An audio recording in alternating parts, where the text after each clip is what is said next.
This video is sponsored by Best Buy. The M2 MacBook Air has been out for a little over 6 months, and in that time frame, I've had a chance to really get to know it.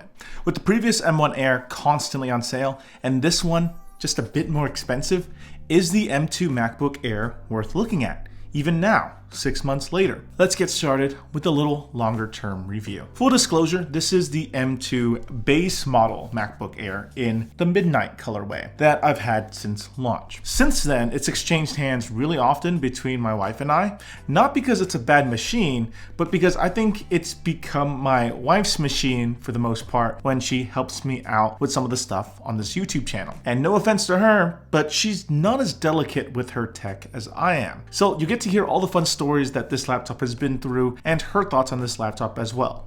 Well, at least told through me. Either way, let's start with the body of the machine. I think the midnight colorway on the M2 MacBook Air is the best looking color Apple has done on their laptop since the old black plastic MacBooks. But this M2 MacBook Air gets used for hours each day as one of the main machines I use for this channel. And so it's constantly in use, charging and frequently being abused, at least around the house and on carpet. You'll notice that the midnight color is being slowly scratched away around the ports, especially around the USB Type-C ports, since we primarily charge this laptop through USB-C instead of Magsafe. But the color around the rest of the body has maintained the color just fine. As with every MacBook, and especially this midnight color, things you wear on your wrist, like bracelets or watches, can scratch up the bottom edge of the laptop. And scratches will be much more noticeable with this darker midnight color. Also, the midnight color grabs more fingerprints than the FBI, and when it gets dirty, it's much more noticeable compared to the other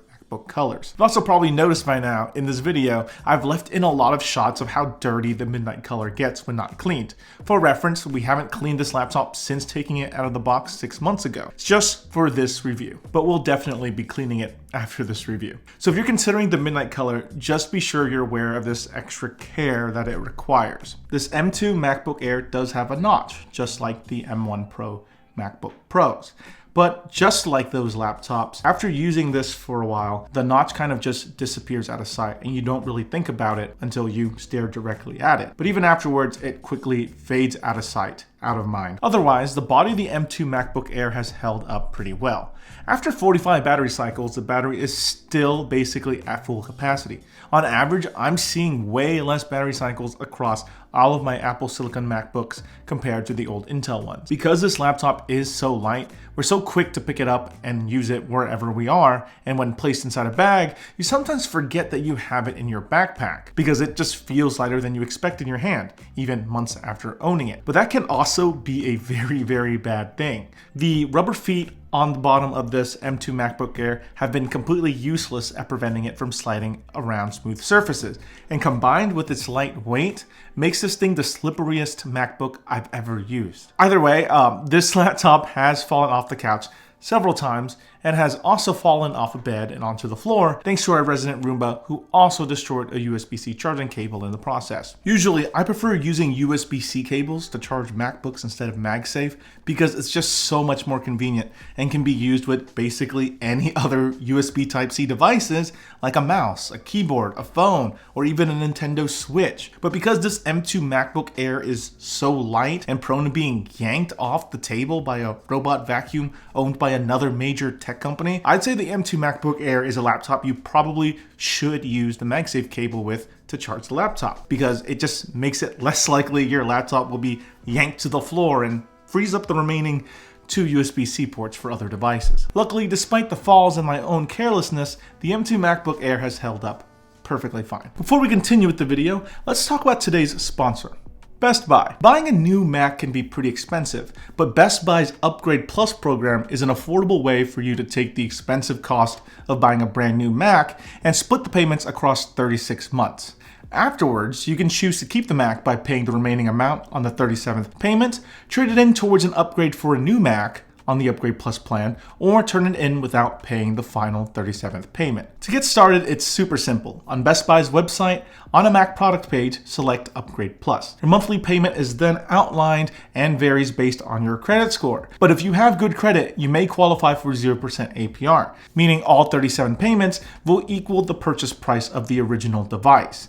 Everyone's financial situation is obviously different, but if you're in a good financial situation and don't want to quickly spend so much money on a Mac, with the Upgrade Plus program, you can spread those payments into small, easy to manage 37 monthly payments. If you're interested in the Upgrade Plus program by Best Buy, check out the link in the video description below. And thank you Best Buy for sponsoring this video. Now, back to the rest of the review. In terms of getting things done the last 6 months, this laptop has done really well. I said that I use this for YouTube, but I don't think I went into too much detail. The purpose of this laptop is to edit YouTube video scripts, worksheets, and provide supplemental editing for the YouTube channel. And when it comes to that, I couldn't ask for more in a laptop. I rarely see the spinning beach ball of death. Back in 2020, I used an M1 MacBook Air as the main editing machine for this YouTube channel. And I can say that this M2 MacBook Air is just as good in that same role. While I now have much more powerful machines to do the bulk of the editing, I don't think anyone should sleep on how well this laptop can handle editing multi-streams of 4K 10-bit video editing in Final Cut Pro. And is also fantastic for general web browsing and the productivity tasks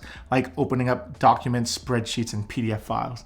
I do want to make everyone aware though that I have a Mac-centric workflow for YouTube. So that's a significant reason this laptop can easily just take up a slot in my work life. But if you have a Windows-centric workflow, you might run into some issues as Windows virtualization using Apple Silicon Macs it's still not great. But on the macOS side, Apple Silicon has been out for a little over 2 years now. Apple Silicon Macs are now starting to become frequent to the point where most of the time, when you download a Mac app, it's already optimized for Apple Silicon. So now I'm rarely in a situation where I don't think it would run well on these ARM MacBooks. Unless it's a Windows application, then it's much more difficult. So when it comes down to performance, this M2 MacBook Air fits my workflow for exactly what I need it to do. Okay, so before we close out this video though, I want to talk about the competition. I think a lot of people looking at this laptop will also be looking at other devices like the M1 MacBook Air and the M2 MacBook Pro. For the most part, I'm going to be focusing on the M1 MacBook Air because I genuinely don't think the M2 MacBook Pro is price competitive since it's squeezed between this M2 MacBook Air and the M2 Pro 14-inch MacBook Pro that far surpasses that M2 MacBook Pro in almost every single way, and for not that much more either. And in my earlier M2 MacBook Air video, I said the M1 Air was a much better value than the M2 Air, while the M2 Air provided a bit more premium feeling experience. I still think that what I said then is mostly still true now. In terms of sheer value, I think the M1 MacBook Air to this day is the best in Apple's lineup, especially since it's constantly on sale. But after using the M2 MacBook Air for a longer period of time, I can see why someone would much prefer the M2 Air. The design is newer and more in line with Apple's other products. It's faster, and most importantly, the Magsafe port. Even before, I knew the Magsafe port was important. But on these Air laptops, I think they're even more important. The Magsafe port gives you peace of mind that your laptop won't be flung across the room when its charger gets snagged. So looking at it now, while the M1 Air is still the best value, I think the M2 provides some compelling reasons and nice quality of life improvements that justify its price increase. Either way, you really can't go wrong with either option. It really depends on your personal priorities.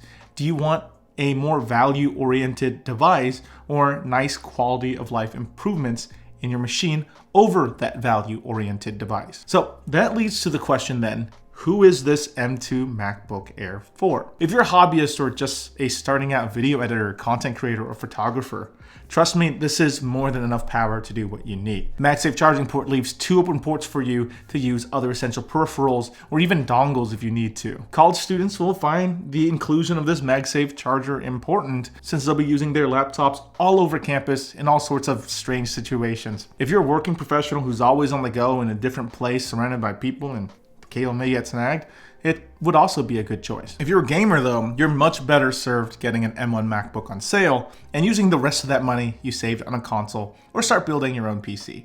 Don't bother trying to seriously game on this. The headache really isn't worth it. Trust me.